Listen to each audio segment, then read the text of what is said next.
Hello again, everyone. Hope you had a lovely break. I know I spent my break investigating all sorts of new, open things that people are posting about in the chat. So I hope you had fun too. Okay, so next up we have Irving Chiptoar telling us about becoming a tyrant, implementing secure boot in embeddable devices. Irving is an embedded systems engineer. He enjoys conjuring complex incantations in an arcane language, then casting it into a spell and inserting it into a piece of silicone with a magic wand, bringing life into the previously dead hardware. In short, writing C programs and programming it with a JTAG debugger. Normally an indoors person, he can occasionally be found chasing solar cars down the Stuart Highway in the Australian outback. So Irving's talk is pre-recorded, which means that Irving will be in the chat during the talk. However, Irving has asked that we save the big questions for the post-chat Q&A so that they'll be in the recording and are available for anyone watching the talk later. So Irving will be in the chat for any clarifications or discussions, but yeah, please also put any good questions in the questions tab. Irving, do you have a few words?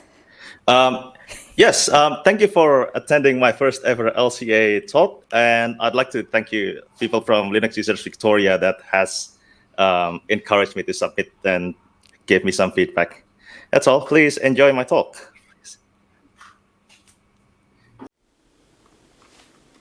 Hi, everyone. Thank you for attending my talk about becoming a tyrant, implementing secure boot in embedded devices. I'm Irving, and I want to talk about secure boot because I've seen some resources on how you could implement secure boot on the internet, but not much on why you might want to have it. Now, this talk covers embedded devices, not big servers with UEFI boot. There are some circumstances that are different on embedded, such as you putting your code into the device that will end up in somebody else with physical access. The slides for this talk is available on my website, so if you see anything interesting that I will show you later, you can just grab the slides and click the URLs to go through them. Now, before we start, there are some legal bits to go through. So all opinions in this presentation are my own and not from my employer or any other associates. All references are to publicly available information, and neither I nor my employer takes any legal or commercial responsibility that may arise from anything in this presentation.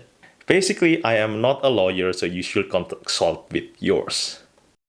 Now, for those who are not familiar with what secure boot is, it's basically just a chain of trust mechanism where something that's currently executing on a CPU tries to verify the integrity of the next thing it's supposed to execute before actually executing it. So for example, if you have a CPU that just comes out of from being powered up and it's executing its internal boot ROM, it will try to verify the integrity of, say, the U-boot program that's it's supposed to run next before actually jumping into it and executing the U-boot binary. This mechanism can be done using either hashes like SHA-256 or public keys like RSA or ECC. And this can provide some protection against tampering, including from the physical side and not just from, say, the network.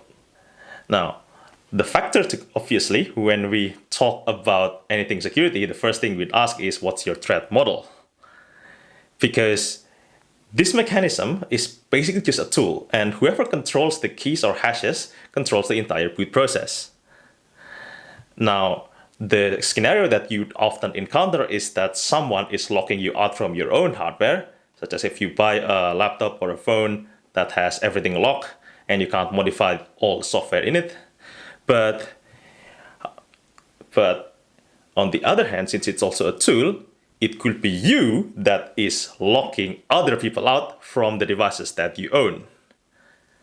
And that's why the question for secure boot is always, who should hold the keys? Because when you don't know your adversary, you need to figure out them first, and so you know how to use this tool correctly. And it's important to determine who has control and who has not. You should not have control.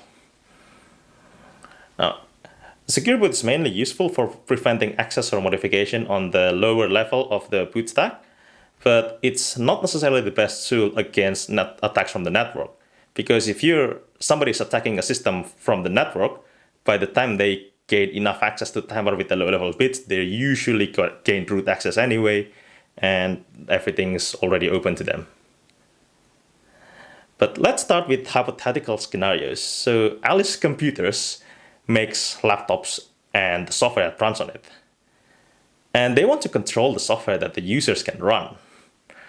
So they lock their laptops with secure boot. So in this case, Alice Computers is locking you out from your stuff. This is, again, something that you might encounter in real life. But consider a different scenario where Bob has a steel mill that's full of custom control devices. And Bob does not want malware in his control devices.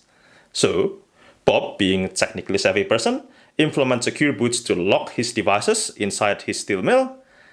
And as a result, Bob is now the one that's locking everybody else out from his stuff.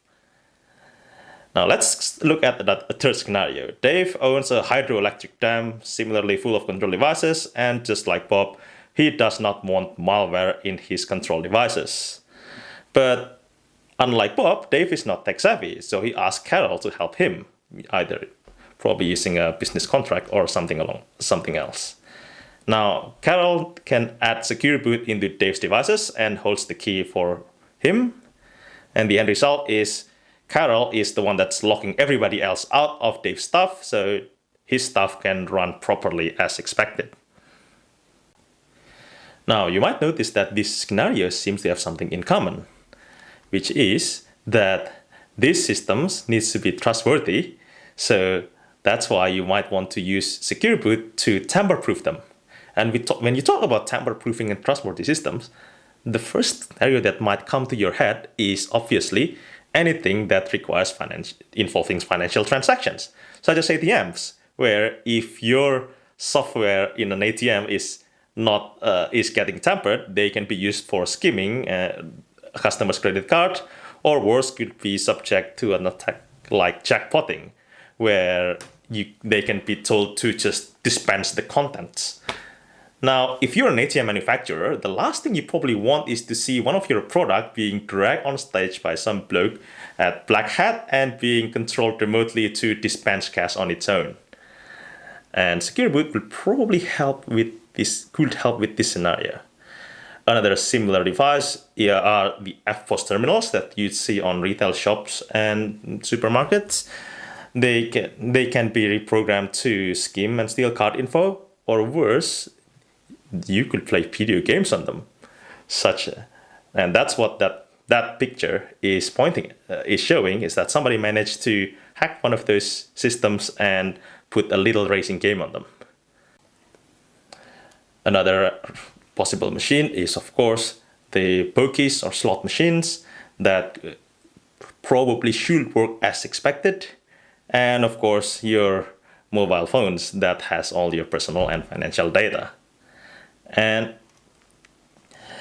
another different category is, of course, automotive control units and or industrial controls. Devices that controls heavy and powerful things, cars, cranes, industrial equipment, steam turbines. Tampering with these can actually cause injury, death, and legal liabilities in real life. Now, you might think that if you own a device, you should be able to modify them. And I agree with you. Like if I buy like a little router like this, and I want to be able to put in OpenWRT on them to make them run the way exactly why I want to. But when it comes to this kind of heavy machinery, your tampering could actually hurt yourself with your modifications. Like this thing's not going to harm me, or the worst it can do is just spew out some magic smoke. But if you're tampering with, if you're modifying your cars, and then you somehow made it so the volume button actually presses the accelerator somehow, then you're not going to have a very pleasant experience when you want to listen to loud music on the highway. But this thing can get worse, because while you can hurt yourself, you can also be hurt from somebody else's modifications. Like imagine if you have, how would you feel if there are several oncoming car in the opposite lane over there that runs modified ECU code, and you don't know whether one of them is just gonna start swearing left and right because the auto drive controls were tampered with. So in this sense, yes, I think being able to modify your devices is very good, but I'm not so sure when it comes to opening up possibilities of injuries to yourself or somebody else. And then you might ask, what about fixing bugs in those ECUs? Which is a extremely valid, which is a valid concern, considering that there's things like Toyota acceleration case. Just if you remember a couple years back, there is a lawsuit that allegedly says that Toyota engine control units could cause acceleration on their own. But again, the flip side is, while manufacturers might have buggy code, they still have better test setups than the end user for that code, which for a vehicle might involve an entire engine with gas, fuel, and everything running while being instrumented. So while you might be able to fix your own code, you might be able to fix the code in those engines, there's no way for you to check for any regression. So, and I don't think even if they opened up all of their test settings, there's not very many people that will procure an engine just to test the validity of their modifications. So again, same problem where I'm not so sure that allowing these things to be edited is a very good idea. Now at this point, you might wonder, hold on, this sounds like justifications for vendor lock-in, which certainly can be done by using the same tamper-proofing mechanism to lock out competitors, such as generic spare parts, third-party consumables, or end users trying to repair the thing that they bought and own themselves. The way I think about it is this is a complex issue because both sides do have a reasonable argument. On one side, a third-party products might be faulty, or they might not be up to spec or contain something dangerous as a result of those differences. And it's actually much safer if you went with the first-party product that has been tested to work well with everything else that you have. But on the other side, lack of competition is very bad for customers, because once you're locked in something, then you're at the mercy of whoever's locking you in. And so the question is, at what point does tamper-proofing becomes lock-in? I'd say I don't know. On one side, things like safety-critical ECUs in a car, you probably don't want a third-party things for that, unless you're actually rebuilding your engine from scratch or something like that. But something like a plastic clip like this for hanging your coat, you'd probably 3D print it yourself. And everything else in between, well, I guess the answer is, as always, it depends on the scenario. That said, while we talk about lock-in, another use case for secure boot is to help lock in secrets inside the device and help protecting them. What kind of secrets? Well, you could have, for example, user data in your phones. You might have authentication data for FPOS machines and set-top boxes to talk to the mothership. You might try to protect decryption keys inside the digital camera protectors at your local movie theater. Or maybe you might want to protect the software itself that's running inside your device that you've spent a lot of time and money on creating that secret source, and you don't want any competitor to just stamp out clones en masse while not putting in the R&D effort. And what kind of protection that secure boot can provide? Mainly, it is one of the few things that can help against physical attacks and to prevent reading out secrets from the hardware. So, for example, if we compare with a microcontroller like this, come on, focus. So, microcontrollers like this tend to have read-out protection by default. So, if you program the internal flash in this device and you blew off the JEDEC fixtures, you will find it very hard to try and extract the data from inside it. On the other hand, a Embedded Linux board like this has the CPU and memory and flash, one of these two chips. They're separate from the CPU. They are connected by traces on the PCB, and they can be sniffed.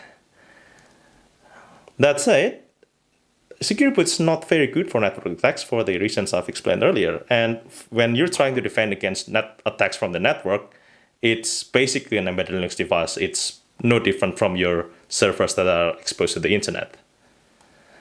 Now you wonder, why would you need secure boot for this? Because we have full disencryption. Well, this kind of full blob for file system or full disencryption is usually not enough for embedded devices, because you need a secure location to store these decryption keys for these secrets. And unlike desktop computers, where you can have a human coming in and typing in the decryption password, you usually expect your device to start up by itself without a user entering a password every time. And you also need to restrict this key access only to legitimate programs. So if this problem sounds familiar to you, you might have heard about trusted platform modules, or TPMs, which are basically a dedicated security chip that can keep a lot of secrets, has lots of tamper protection instead of chips, and you can ask it to do crypto operations like signing, encrypting Blob, and so on and so forth. They're cheap, they are standardized, so there's multiple vendors for them, and they come with rich software APIs with things like OpenSSL engines and whatnot. Though that said, they're secure but not very fast. So if you're thinking of hooking up your Nginx web server to this as a backend and thinking, oh, my web server private keys are going to be super secure, well, yes, it's going to be secure, but it's not going to be very fast. All right. If you want to use a TPM, be aware that you should enable parameter encryption, which will encrypt communication, or at least some communication within the CPU or TPM. Otherwise, an attacker could just sniff it by a logic analyzer. And if you think attaching logic analyzer seems like a lot of trouble, well, no, it's not necessarily. For example, I got here a logic analyzer and this little, okay, come on, camera, focus. Logic analyzer and this little clip right here. So for example, if I got this random board there, and you've got the TPM chip somewhere that's on the same bus as that chip, for example, you can just use this clip to go clip right there, and now you can sniff everything that goes throughout that chip. There we go. Oops. Yeah, they're not super strong, but if you just leave them on the table and not show them to a camera to the rest of the world, they work perfectly well. And also, a TPM needs to be initialized by something trustworthy. They're not going to start by themselves and then start interrogating on what the main CPU is executing.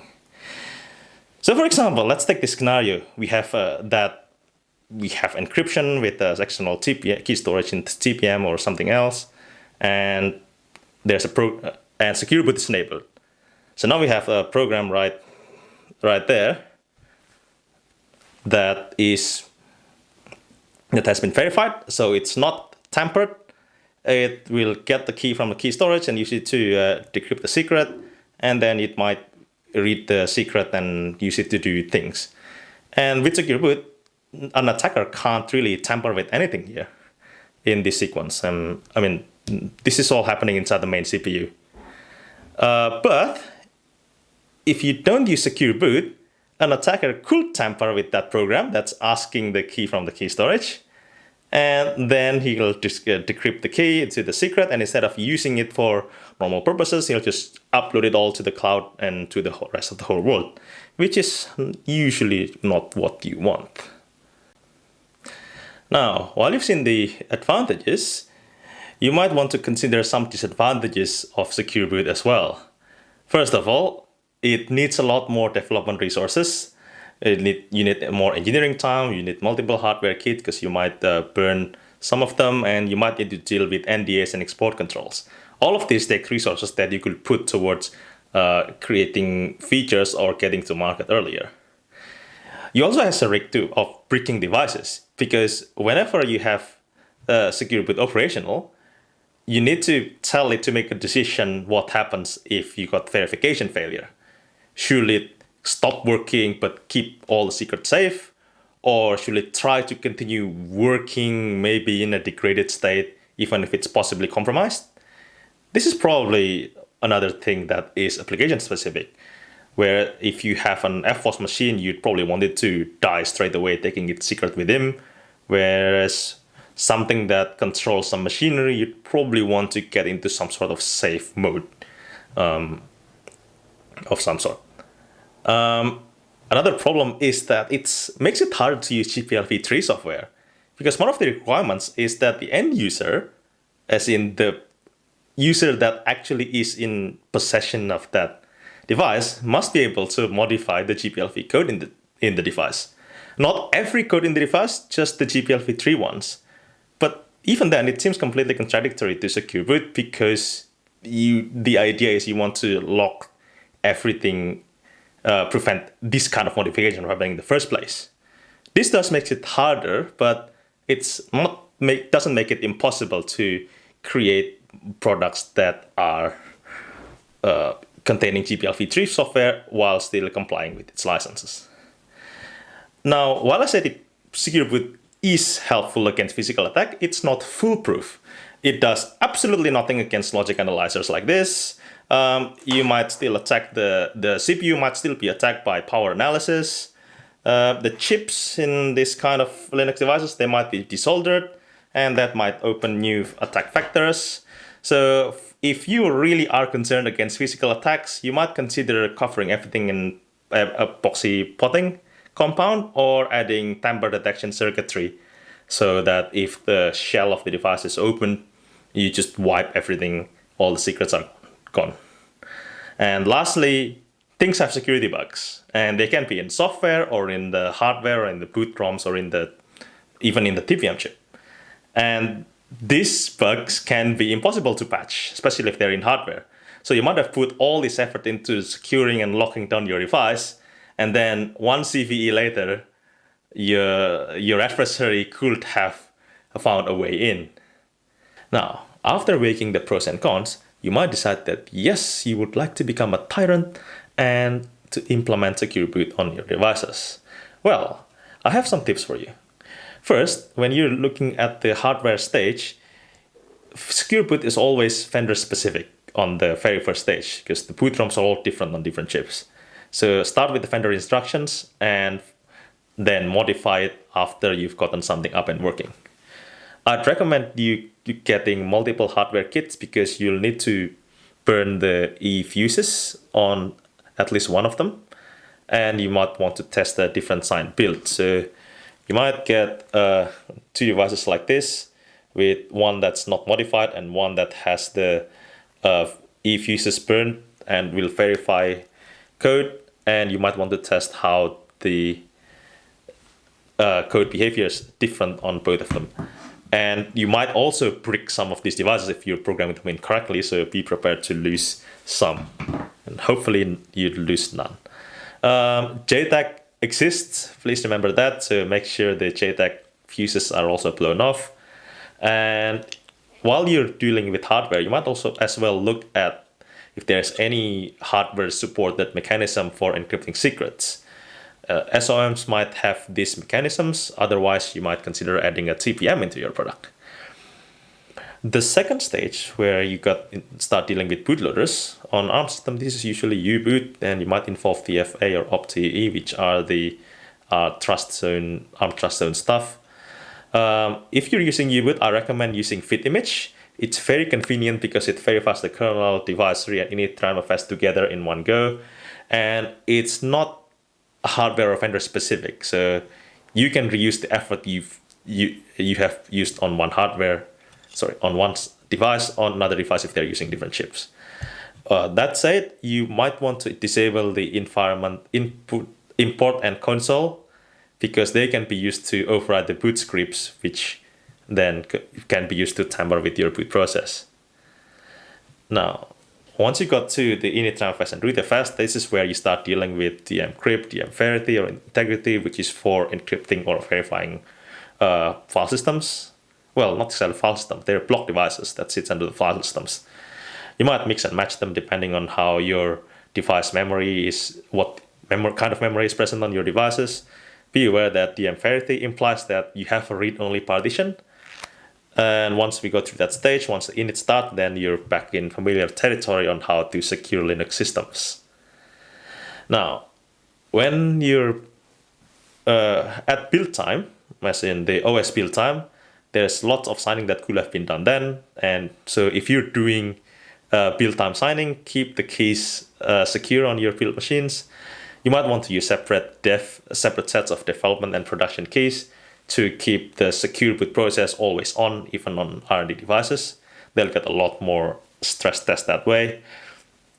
And that also means that you don't have to implement such a thing as disabling secure boot, which can become a weakness.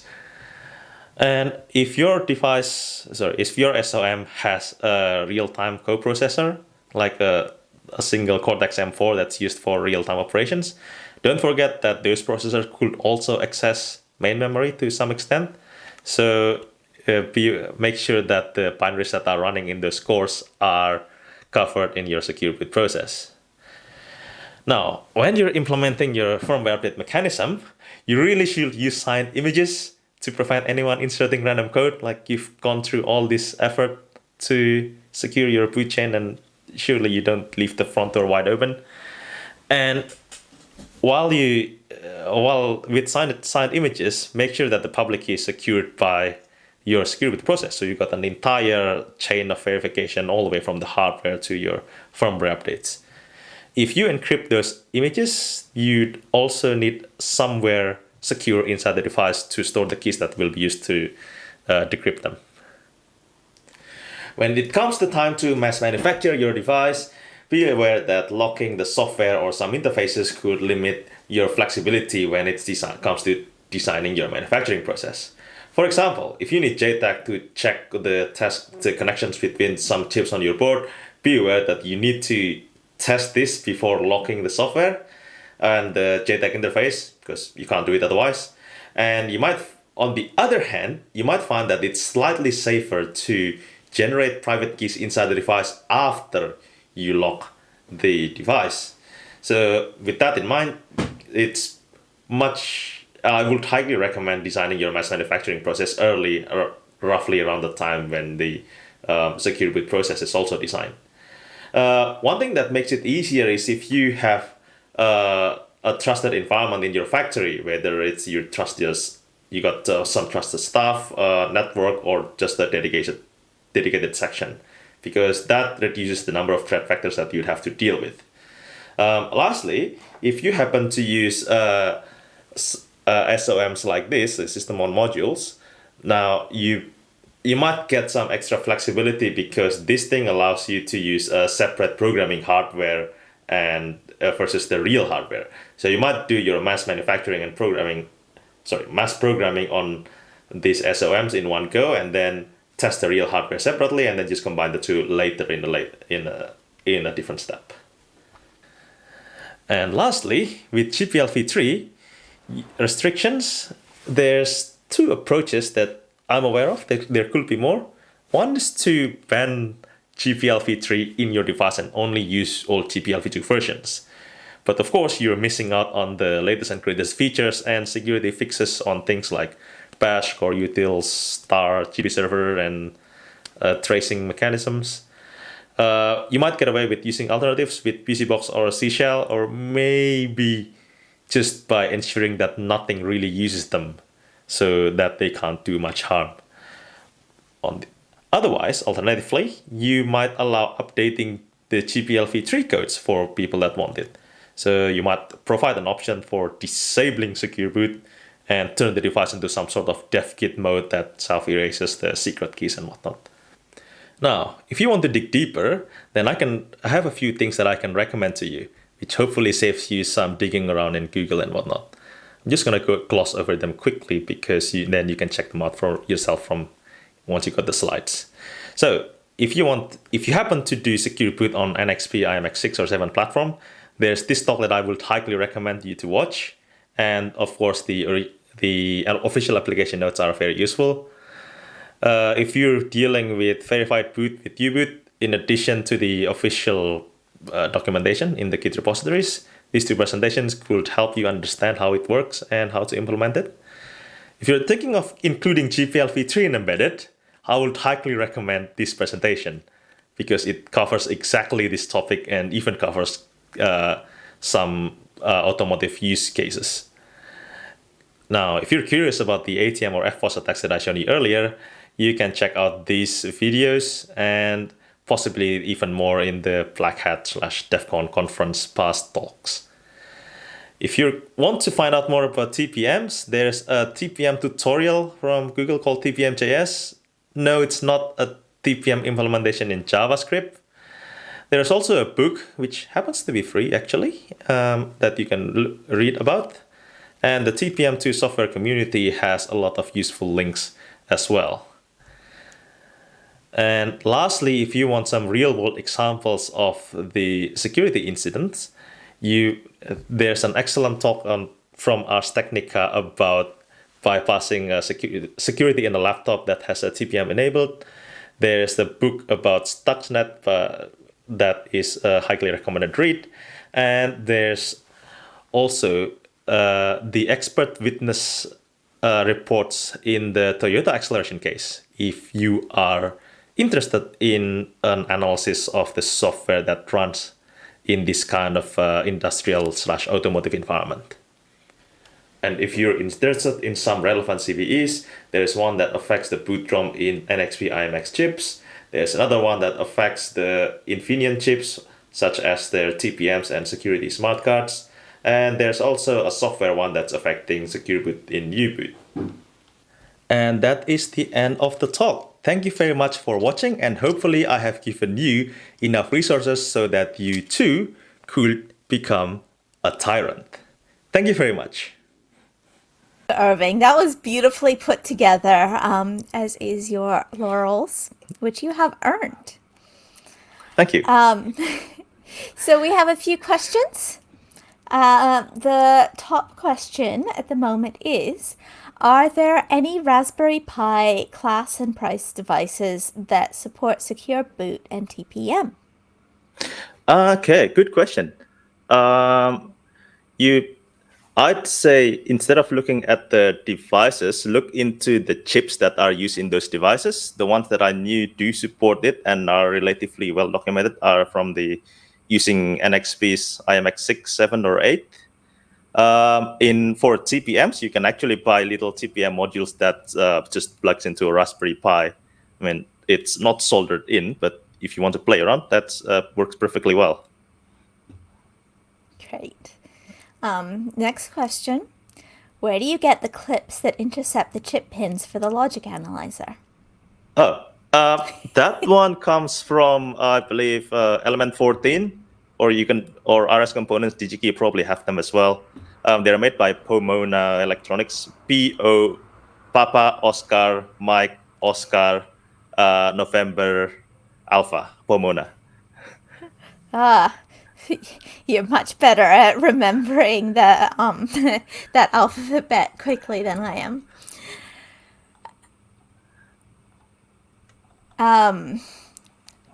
So the next question is, can these techniques apply to VMs? Long story short, I don't know because I'm not an expert on VMs. In theory, if you have a chain that goes beyond your hypervisor and it keeps verifying things using hashes or keys, then it will be possible. I'm not aware of which implementations exist at the moment for that. That said, if you're thinking about embedded context and thinking about putting VMs in your embedded devices, I would have asked why would you want to do that? That sounds like a very interesting use case. Please share it. Something for the post-chat talk discussion. Post-talk chat discussion. Get my words in the right order. The next question, we have a good bit of time for quite a few questions, so we're going all right. How do we balance the need for security with the need for openness? Always the question. Oh, it's always the question, and I'm afraid my best guess is it depends. So secure boot at the end of the day, it's basically just a tool that could restrict access. And regarding where, when, and where the tool should be used is a different question on how to you want to use the tool. So I'd read that's a separate can of worms that has existed all the way since what the Richard Stallman protested the use of passwords, using a login using passwords. Yeah, I think that one is a question you have to ask every time you do anything. And if there was a nice solution, we wouldn't still be wondering. But it is a good question to be constantly asking. Okay, next up. Can you summarize the issue with GPL 3 versus GPL 2 in a couple of sentences, please? Okay, so I guess for GPL, the new thing about GPL v3 is it has a clause that basically, correct me if I'm wrong, and again, I'm not your lawyer. It basically requires that if you give somebody a device that contains code that's licensed GPL v3, the person who has that device must be able to replace that GPL v3 code with their own modified versions. Only the GPL v3, not necessarily the rest of the device. And that's why usually if you lock GPL v3 code using secure boot, then the end user can't replace it. The talk that I link, the presentation that I link, just explain it in a much better way than I can. So I'd highly recommend you check it out, since there's a very, very subtle nuances that I didn't even realize until I started reading that as well. What's your take on the new Pluton chip addition by MS for Intel, AMD, ARM chip CPUs to do with TPM within the CPU? So many TLAs. Sorry about that. That's okay. Let's see. Just pasting That so okay. you So can read it. Intel, AMD, to the CPM within the CPU. I think from what little I've read so far, it gives the ability to store secrets, and it can basically does the TPM stuff that's TPM stuff the CPU. That sounds like something the IMX chips has been able to do for a long time now. So it's less about what the chips are capable of, how it ends up being used. So it could be used for good, I guess. It could be used for not very good purposes. It could be used to, again, it could be used to lock you out from your CPU that you have, but it could be used for you to lock everybody else from the CPU that you have as well, I think. Next question. With a separate TPM, when you enable encrypted commands between the TPM and the CPU, how is the logic analyzer prevented from seeing the keys that encrypt the rest of the communications? Okay. So basically you're asking how the parameter encryption works. I'd recommend you check the manual because I wasn't the one implementing that. So sorry, I can't give more details. There's always reference documentation for that. Yeah, Hopefully. but if my best guess, if you're willing to listen, is that it's probably the similar to Diffie-Hellman exchange, where you can generate something, split them in half, and exchange them, and then you got the secret that somebody sniffing in the middle won't be able to guess. But that's a guess. Please check what the actual thing does. Fair. The last question we've got right now, although we've got time for another couple if anyone wants to post one before Irving's done answering this one, is does using hashes hinder updating? Does using for secure boot? Yes, it does. So that's I believe there's some complication with using TPM PCR hashes if you want to update BIOS or something like that, which I'm not an expert in. But yes, it could complicate updating firmware. That's why I think using public keys to validate, you can validate them.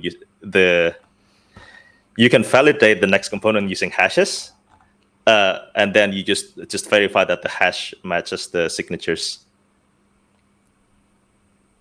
Great. Well, that's all the questions we have. So thank you, Irving, for such a fascinating and well put together talk. You've done exceedingly well for your first LCA talk. Oh, wait, a new question's just come in. Hang on. With the increasing interest in RISC-V CPU architecture, do you think a TPM module that is part of this CPU design would be useful? Yes, because I think the capabilities of a TPM will be very useful if it's integrated inside the CPU, because you just don't need to worry about that sniffing communication between the two. Whether that gets used for locking you out or you locking somebody else out is another question. Yes. But that's how it is with most things in life. Yeah, of course. All right. Okay, now we really will wrap it up. So yes, thank you so much, Irving. This has My been pleasure. a delight. And see Thank you you at the for next talk, everybody everyone. listening. See ya.